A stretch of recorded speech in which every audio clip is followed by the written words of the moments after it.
Alors les deux, certaines entreprises sont très intéressées par les profils de juristes qui sont réputés comme plus opérationnels et donc vraiment adaptables.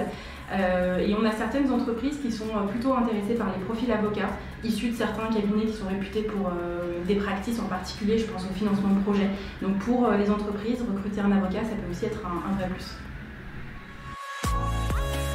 Alors les deux selon moi, puisque le secteur des énergies s'est beaucoup développé. Donc on a des grands groupes qui ont diversifié leur activité, qui ont même créé des filiales, et on a des startups qui ont été créées et qui se sont parfois spécialisées dans un type d'énergie renouvelable. Je pense à l'hydrogène par exemple, à l'agrivoltaïsme aussi.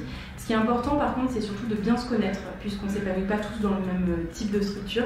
Il y a des gens qui sont rassurés par la sécurité d'un grand groupe avec des process bien établis, et il y a au contraire des gens qui vont être challengés par l'aspect création de services dans une start-up et accompagnement d'un projet. Donc il faut bien choisir. Alors, selon moi, ça dépend des profils qu'on recrute.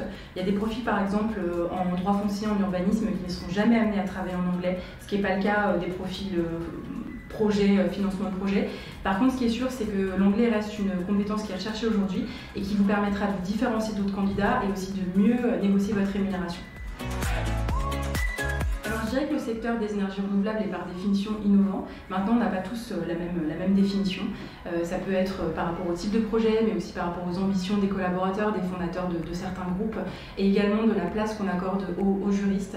Donc on a certains grands groupes qui finalement sont très orientés business partners, ce qui n'est pas le cas toujours des startups qui pourtant se disent innovantes. Donc chacun sa définition, il faut surtout très bien choisir. Alors ça recrute un max puisque le secteur des énergies renouvelables c'est un secteur en plein essor depuis un certain temps maintenant.